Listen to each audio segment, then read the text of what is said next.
नमस्कार साथियों। भगवान श्रीहरि को हमारा सत सत नमन है। आज उनका दिन है और हमें उन्हीं के मार्गदर्शन में चलने की आवश्यकता है। साथियों, वैसे आज हम जिस टॉपिक पे बात कर रहे हैं उसका हमने पूरा रूप ऊपर पहले ही टाइप कर दिया हूँ। आप सब उसको देखिए, पढ़िएगा, दिल से महसूस करिएगा और बात सिर्फ बड़ी छोटी सी करेंगे, बड़े शॉर्ट में करेंगे लाइव में, क्योंकि समय किसी के पास में नहीं है। समय की हर किसी को कमी है। समय का जीवन में बहुत बड़ा महत्व है।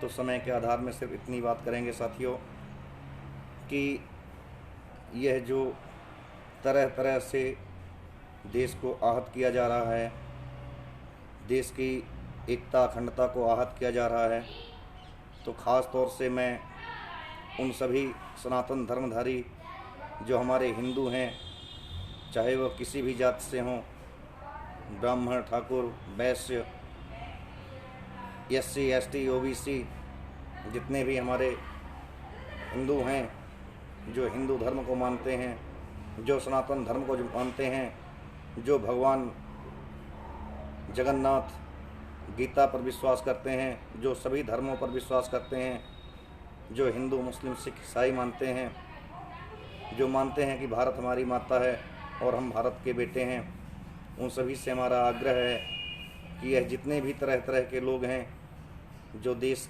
की एकता और अखंडता को तोड़ रहे हैं, तोड़ने की कोशिश कर रहे हैं, आप सभी उनका अपने अपने माध्यम से विरोध करें, बोलें। हम लड़ाई, दंगा और किसी भी की बात नहीं करते हैं, ना ही इसके पक्षधर में हैं, और आप सबसे अपील करते हैं कि ऐसे अहिंसात्मक मत बनिए। लड़ाई दंगा करना ये पढ़े लिखे भारत के अच्छी सोच का सबूत नहीं है। यह जानवरों का स्वभाव है, जो नहीं पढ़े लिखे हैं, जो जानवर बुद्धि के हैं, जो अपनी दिमाग नहीं लगा सकते हैं, जो सिर्फ ताकत की और बहकावे में आके बात करते हैं, जो विश्वास नहीं करना जानते हैं, जो अंधविश्वास करते हैं। यह उनका काम है। इंसान का काम है अपनी बुद्धि लगाना। सुनो सबकी, करो मन की, सोचिए, तोलिए और फिर बोलिए। सामने वाला क्या कह रहा है, उसका उद्देश्य क्या है, वह हमारा शत्रु है कि हमारा मित्र है। फिर हमारे से, अपने से मतलब नहीं होना चाहिए। सबसे पहले देश के हित में सोचिए, अपने गांव, अपने समाज के हित में सोचिए। अगर आपका देश बढ़िया रहेगा, आपका समाज बढ़िया रहेगा, आपका गांव बढ़िया रहेगा, तो 100% गारंटी है, 110% गारंटी है, 110% गारंटी है साथियों कि हम और आप बहुत अच्छे से रहेंगे। और हमारी ये जो सरकार है, जितने भी ये बिल लाई है, सारे बिल देश की तरक्की के लिए आते हैं, देश को आगे बढ़ाने के लिए आते हैं। तो किसान बिल भी आप लोग पढ़िए, समझिए। इसमें किसानों को हर तरह से सक्षम बनाया गया है। हर जगह में आज हमारे गांव की अगर बात करते हैं, अपने रीवा शहर की बात करते हैं, तो हम भी चाहते हैं कि हम खाली गेहूं और चावल खेती ना करें, हम भी आलू लगा लें, हम भी प्याज लगा लें। पर हमारे लोगों के सामने स्टोरेज की समस्या होती है, कोल्ड स्टोर नहीं होते हैं। हरियाणा, पंजाब जैसे अगर हमारे पास भी कोल्ड स्टोर हो जाए तो हम भी लखपति बन जाएं, हम भी करोड़पति बन जाएं, हम भी अच्छे जब रेट आएँ, जो अपनी फसल बेचें, हम भी तरह तरह खेती करनी चालू कर दें। पर अभी हमारे पास रखने की समस्या है। गेहूं चावल हम कैसे भी रख लेते हैं, तो इसलिए इसको स्टोर करते हैं, तो बाकी चीज़ों का जो रेट होता है हम लोगों को नहीं मिल पाता है। और गेहूं चावल सरकार के पास बहुत होती है। सरकार यहाँ पे आप देखे भी कोरोना के टाइम में कि ऐसी त्रासदी और भी कई बार आई हैं, कई तरीके से आई हैं। कभी सूखा पड़ा है, कभी अकाल पड़ा है, कभी बाढ़ पड़ी है, हर साल होता है। पर कोई सरकार इस सरकार जैसे नहीं की है कि 3 महीने के कंप्लीट लॉकडाउन में जितनी भी देश की गरीब माताएं बहनें हैं, जितनी भी लेडीज़ों का बैंक में अकाउंट था, सबके अकाउंट में 500-500 रुपये गए हैं। सबकी पेंशन बढ़ के गई है, जितने भी निराश्रित पेंशन वाले थे, जितने विकलांग पेंशनधारी थे, सबको, सभी गरीबों को अनाज फ्री में गया है। उज्ज्वला के तहत सभी को गैस फ्री में गई हैं। जितने भी जीएसटी या अन्य क्षेत्र से या जो काले धन आ रहे हैं उसके क्षेत्र में आए हैं, सारे पैसे हमारे डिफेंस में, बार बार कह रहा हूँ कि हमारे जवानों में खर्चे हुए हैं। पहली बार ऐसी सरकार है जो बॉर्डर में हमारे शहीद होते हैं उनको कम से कम 1 करोड़ की धनराशि मिलती है। ये सिर्फ बीजेपी राज में हुआ है। बीजेपी में जब से हमारे माननीय मोदी जी प्रधानमंत्री बने हैं, जब से हमारा कोई भी शहीद, अगर जवान शहीद होता है तो कम से कम उसके घर में उसके फंड के अलावा सरकार 1 करोड़ रुपए देती है। आज तक ऐसे कभी नहीं हुआ। उसको हर तरह सक्षम बनाया जा रहा है। इसके बाद जब किसानों की बात करती है तो आज तक कभी कांग्रेस ने किसानों के लिए तो कुछ किया नहीं।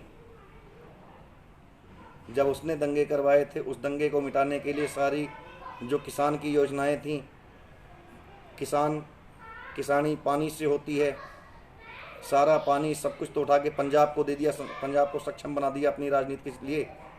और उसने कभी देश के लिए कुछ तो किया नहीं अपनी राजनीति के अलावा। और अगर यहाँ पे उनकी सरकार होती तो इतना आज तक इतना दूर तक ना बैठे होते, ये अब तक तो जलियांवाला बाग बना दिए होते।